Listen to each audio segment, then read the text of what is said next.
Our next speaker is Dennis Zhadanov. Welcome.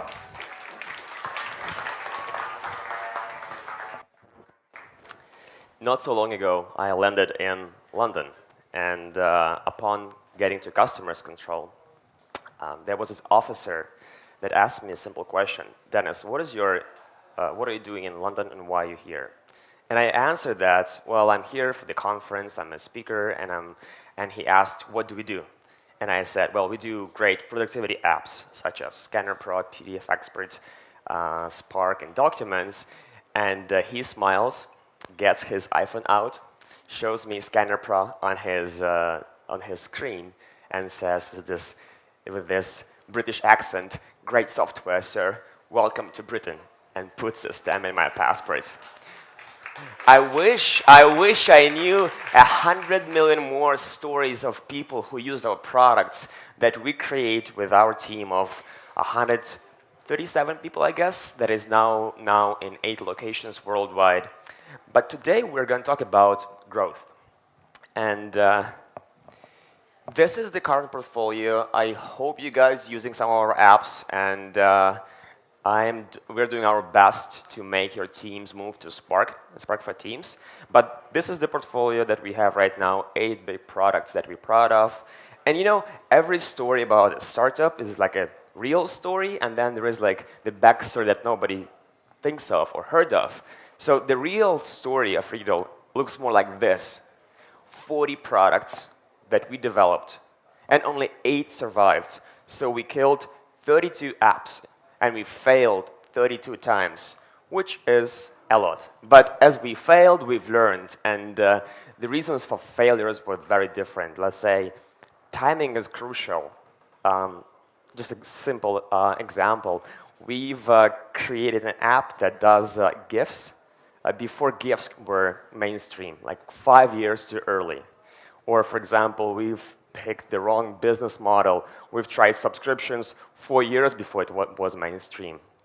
Or we used, for example, channels that are great for consumer apps. We used that for this more of a professional tool, and that didn't take off, and so we had to kill the products. We want to focus on products that can make a big impact and can create something bigger than just an app. That's why the whole team is working right now on kind of rethinking of where are we going and how do we build not just apps, but much bigger services. Today we're talking about growth. And since we hit this great milestone of 100 million users recently, I wanted to share 5 simple lessons that we've learned and give just examples, not just, just some talks, but real examples. And every presentation teacher will tell you, Dennis, before the presentation, you have to announce what are you going to talk about, and then talk about it, and to finalize, you again say, what have you been talking about right now? So I will announce right now the framework that we will go through today. So those 5 lessons are simple. I'm going to mention what is app launch framework and how we at Readdle launch products or launch new updates. Then we will talk about growth through press, growth through existing users, growth through email, and then the main question.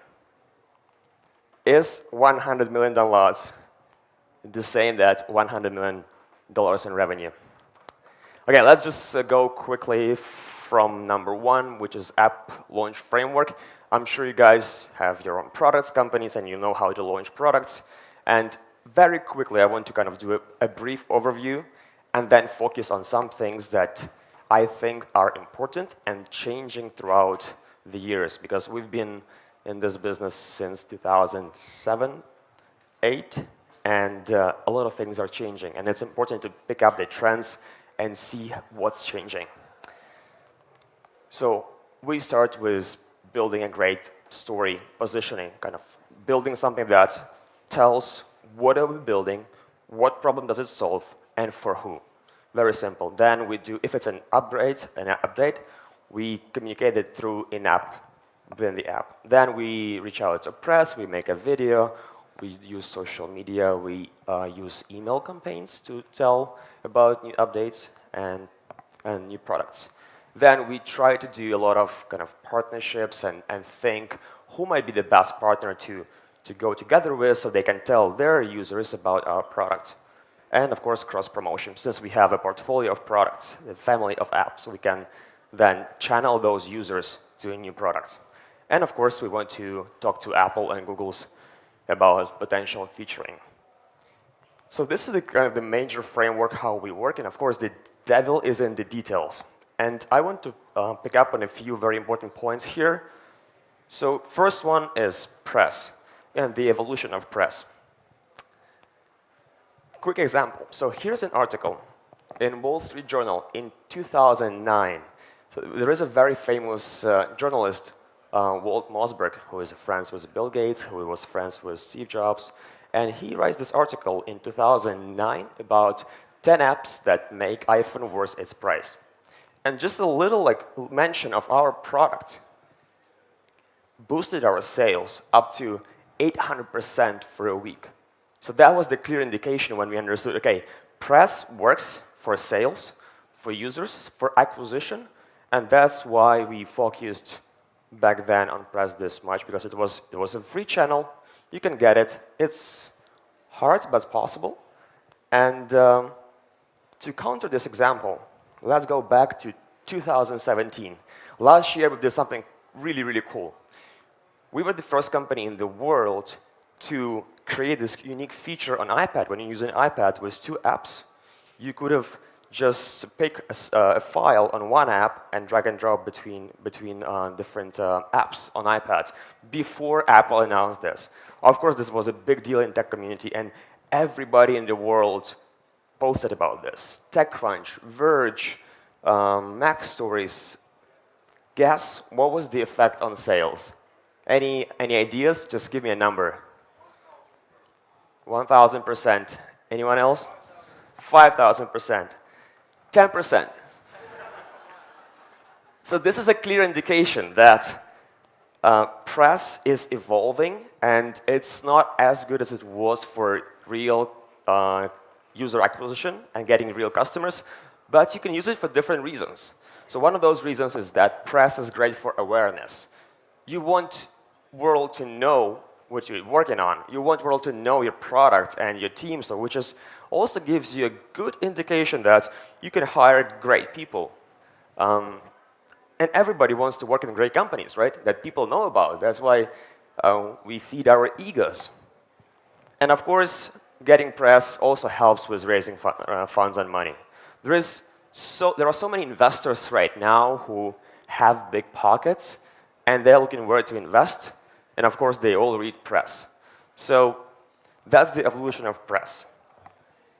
Another very important point is that if you're being featured by Apple or Google, the effectiveness of that featuring for your downloads as well is also falling down. I'll give you a quick example. So Scanner Pro was one of the first apps of the week by Apple. We did a joint campaign back in the day. And in just 7 days, we've got 5 million downloads of Scanner Pro in a week. And today, if you're being featured on the new App Store, it's not even remotely close to what it was before. So this leaves us with another idea that we have to create our own channels. And really quick, let's go back to, oops, that's those 2 things that I mentioned, the Apple featuring and the evolution of press. Speaking of video, everybody knows that people are lazy. We're all lazy. We don't like to read. And that's why I encourage every company to communicate with their users through video. We just hired a full-time first guy at Readdle internally to be head of production at video, and we will be doing more of that for sure and growing this team. All right, let's go to the next one. Where's my slide? All right. And I was showing this presentation to organizers, and Yarik is like, Dennis, okay, you're talking about press, it's amazing, but people want to know how does it work? How does one get press? Because you told me that people will think that, oh, it's Readdle, people know them, it's Dennis, people know them. And really quick, I want to share one great example on how using Press recently, we've got over 100,000 users overnight. This was a story for Spark, and I was lucky enough to hear the rumor that the famous email client called Mailbox is shutting down.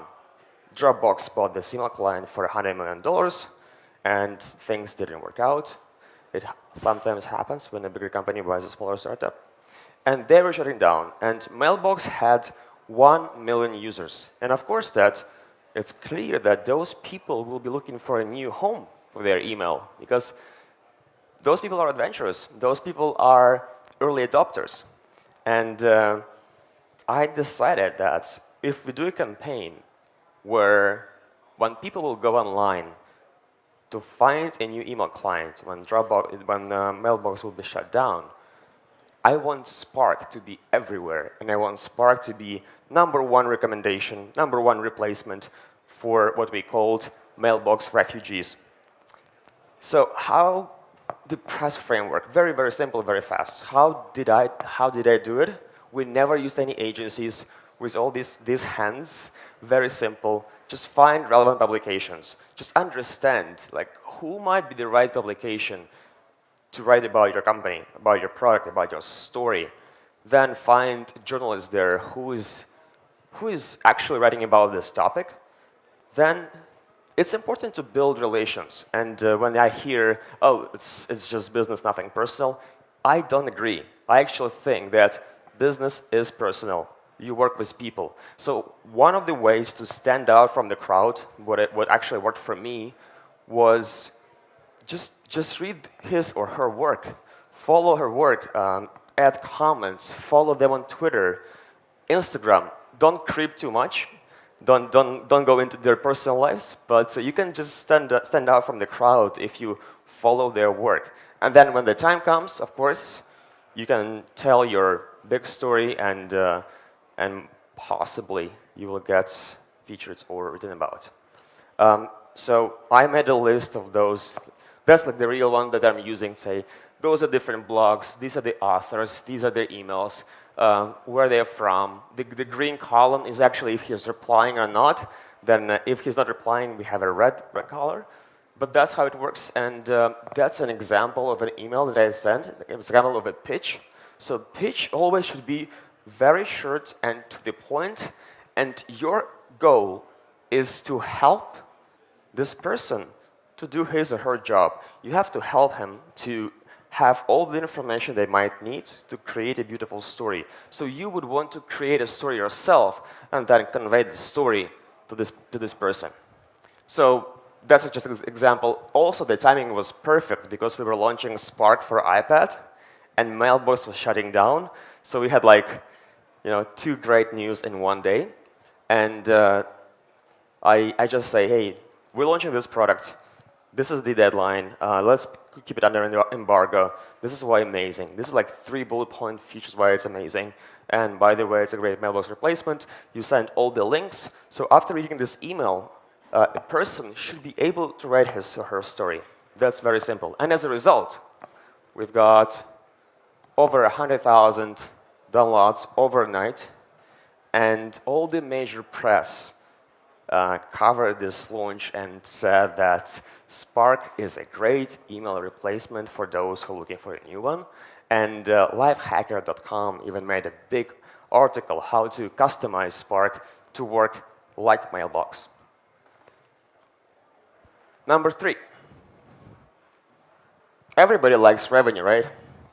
So we were thinking, how can we grow revenue based on our existing users? Because we have a lot of users. And it's always a challenge, and always a challenge in terms of the products and the features, like the previous speaker was talking, right? And the example here is PDF Expert. And PDF Expert is probably one of the most powerful PDF editing tools on the platform. And it actually allows you to do everything with PDF, except you cannot actually make edits. You cannot really make edits and change text or images. But our development team was so good, so they took this new feature that actually allowed to edit PDF text and images in a format which was created not to allow that to happen. So, and then we started thinking, okay, we have this amazing, unique feature. Nobody else does it in the world. How do we sell it? Do we make a new product? Do we give it for free? Do we do something else? And then that's an example of how it works. And then we thought of a very interesting point about kind of cross-app conversions. We tried to do that kind of cross-app marketing before, and the results were not always great. Because let's say if we have an email of one customer who bought Scanner Pro, and we want to sell them PDF Expert or other app, the email conversions were not so good, and roughly about 2 to 8%, I guess. But when you really think like about the flow, the experience, why people are like going there or here, you understand that your conversion or your screen has to be very relevant and has to be very easy to accomplish. And the best ways, like the ease of use of accomplishment of this upgrade or extra purchase is, of course, the in-app purchase. You know, if you have the Face ID or you have Touch ID, you just press a button, and then, boom, yeah, the user gets what he or she wants. And we made a decision to continue to add in-app purchase in our paid app, so which was kind of a little bit counterintuitive, and we've never done this before. So PDF Expert is a paid app for $10. But if you're looking for those pro features, you want to pay another $10 to get those text and image editing, which is unique. And guess what?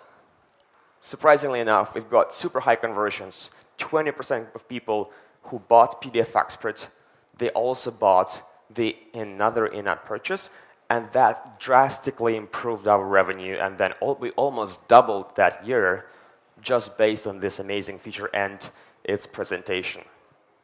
So, to summarize this, it's possible to sell something of value to your existing users.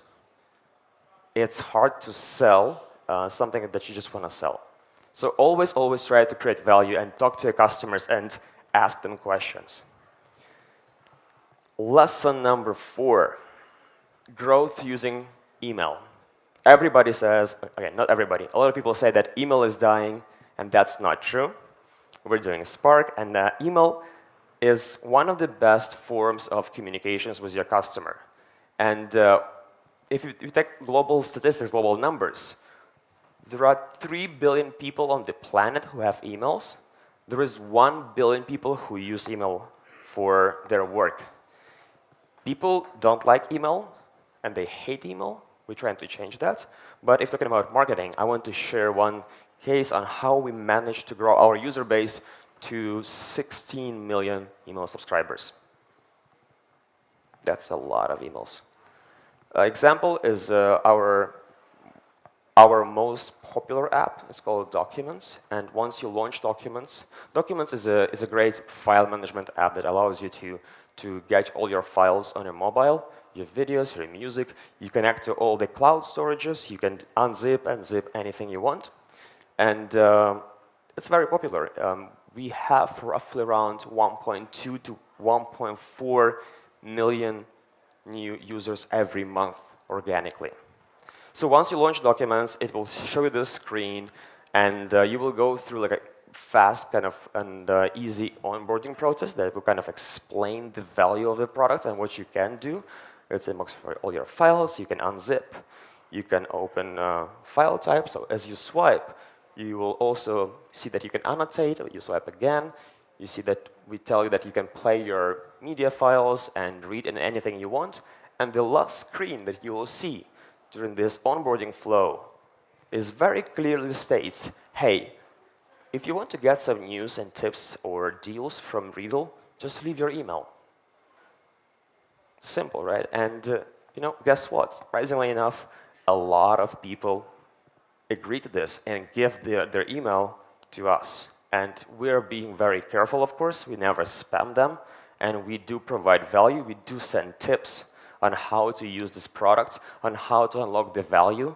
And open rates are super high. For tips and tricks, we have up to 50% open rates. So this is actually a new screen that we've added a couple weeks ago. The previous screen was this one. Guys, any ideas which one would work better? Who thinks this one works better? Hands up. Who thinks this one works better? So I thought too.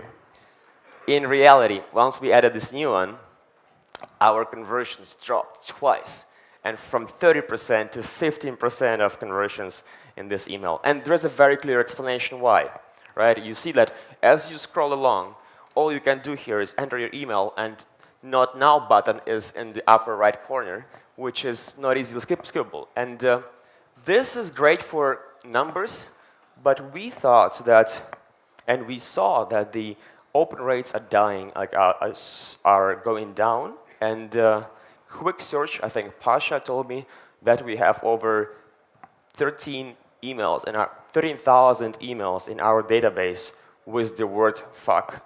So people write all the different things in this email and not necessarily their real email. So the idea and the mental process behind this kind of new screen was we agree to get less emails, but we want to make sure that those people are willingly give their emails, and we expect to see more engagement. This is going right now, so I don't have the data to kind of to say how's this experiment going and if we have higher open rates or not right now. But I think in a couple of weeks we'll see the data. And the question about 100 million downloads, can that be translated in $100 million US? I think in theory it can. But right now we are still working on that, so that's not the case for us right now. And this kind of gets us back to our idea of working on a funnel. So we're doing great things for the top of the funnel towards here, towards purchase. But the real work, the real job for every company, as you grow, as you mature, as you know how to attract a lot of people, as you know how to bring them to your products, the real work starts here. In this part where it's like your churn, your retention, you work with your people, and you want to provide great service, you want to provide them support, and finally you can make them your ambassadors. So they will tell out to the world and say, I love this product, use this product as well. Thank you very much.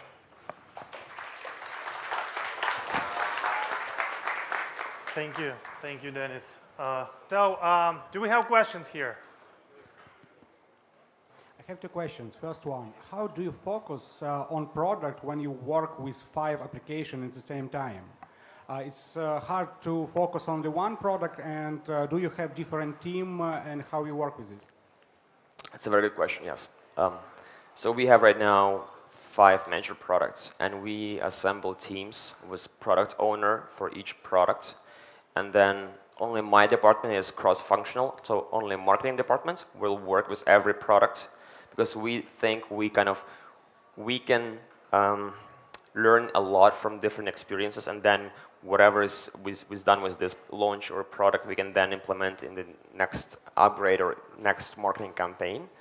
Whereas all the other functions like development, design, QA, and even customer support, and now are focusing around one product, so the team has a clear focus.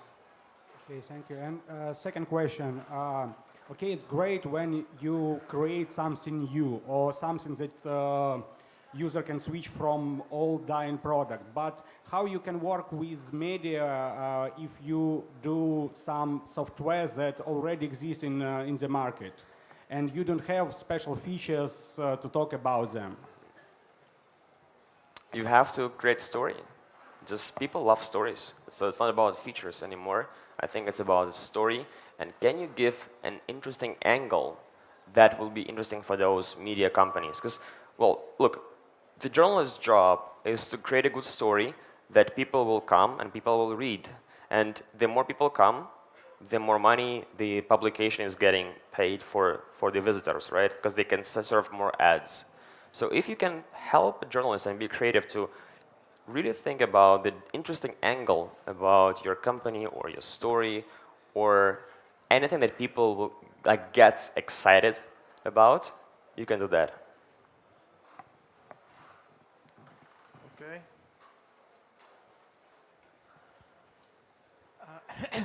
Hello. The question is about Spark.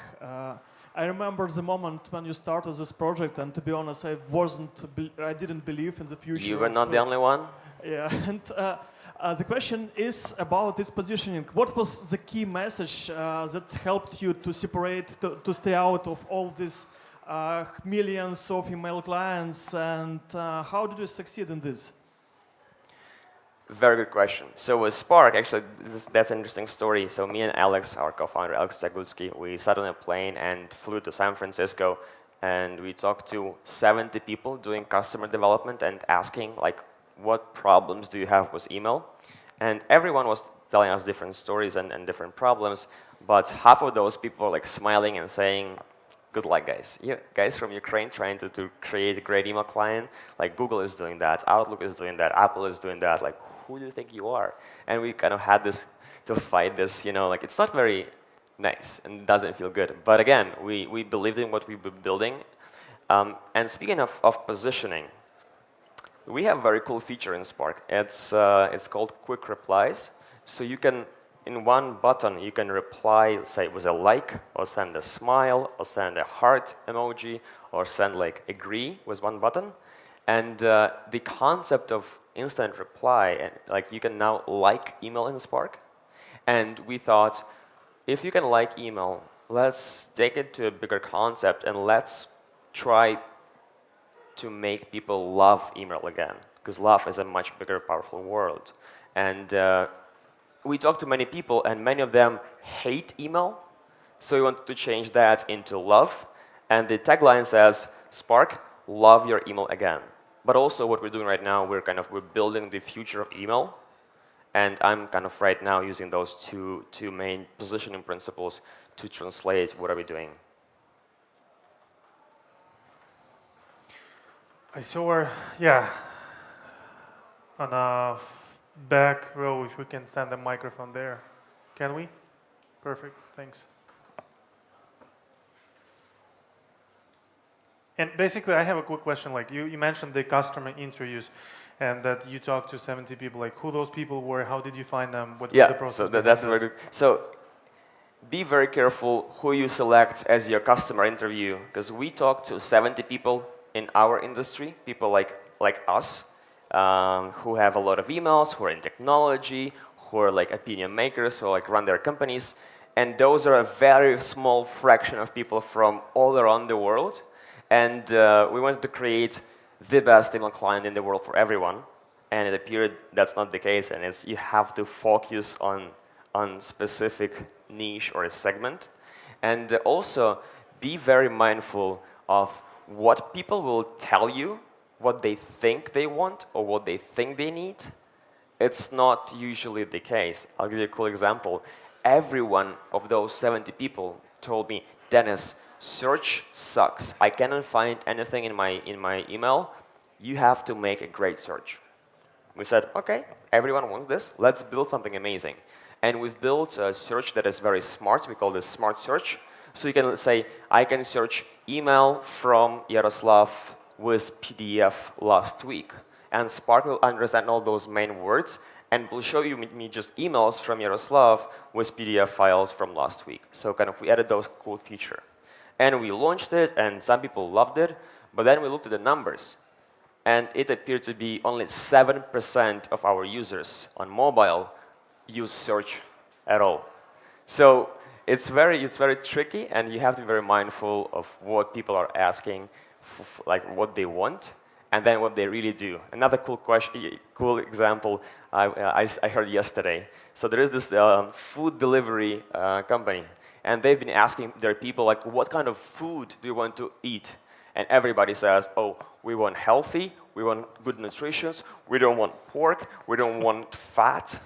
And then he shows me like the best sellers is like fatty fettuccine with pork with double oil and something like that. So it's a nice example that people say what they want because they want to feel good about themselves, but in reality they just do different things. And we had the questions there, right? Sorry, guys.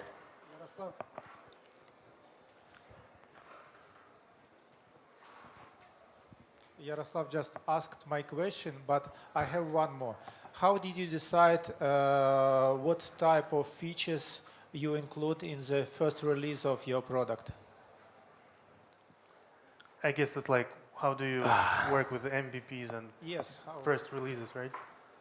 Yes, correct.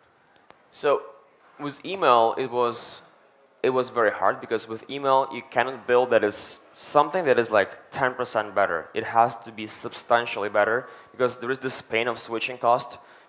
People are lazy and people don't like changes in their lives, even though they claim they like innovation, they don't, no.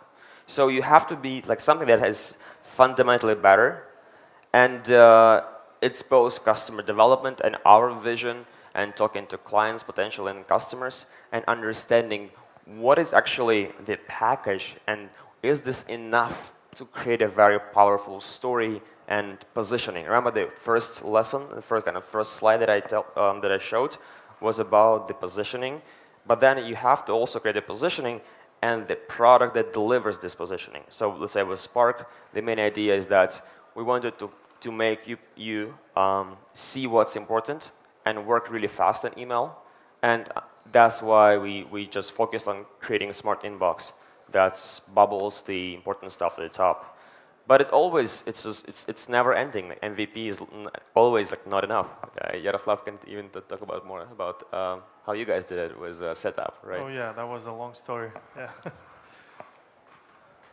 Right? But we have one more. Now we have like 3 more, I think. 3 more. Okay. 4 more. Did you check the retention rate somehow before the launch marketing program? We didn't do retention rates, but we do a very cool thing. We did like a closed beta.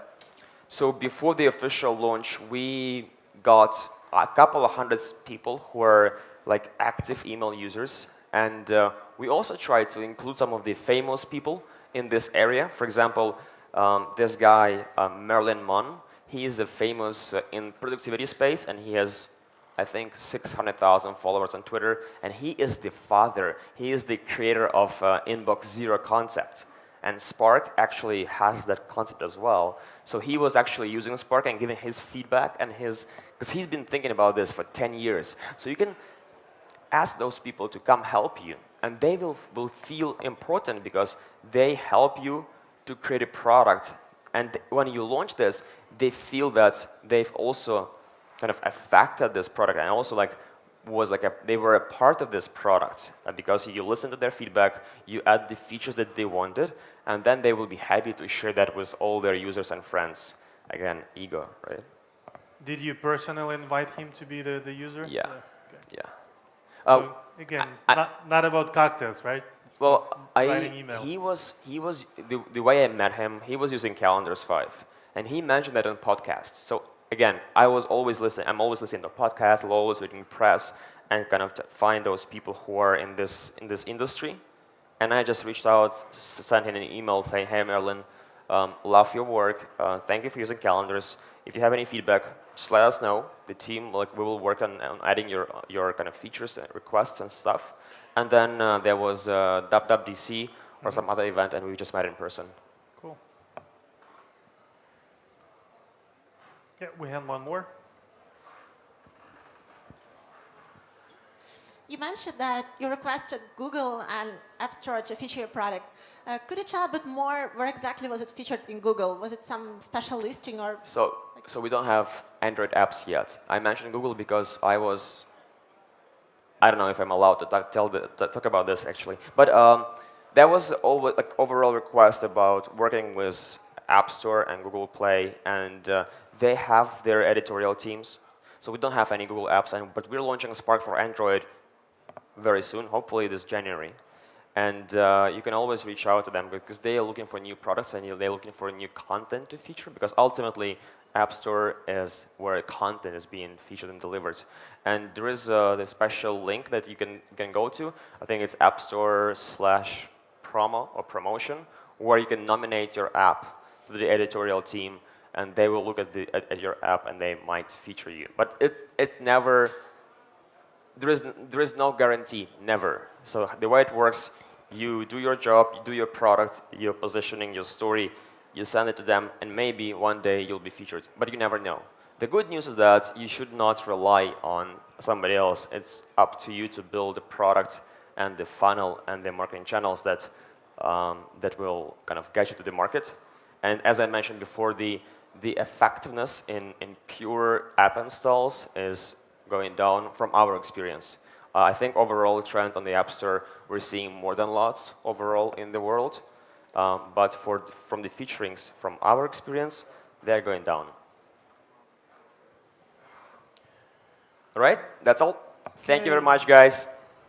Thank Good you. luck. Thank you, Dennis.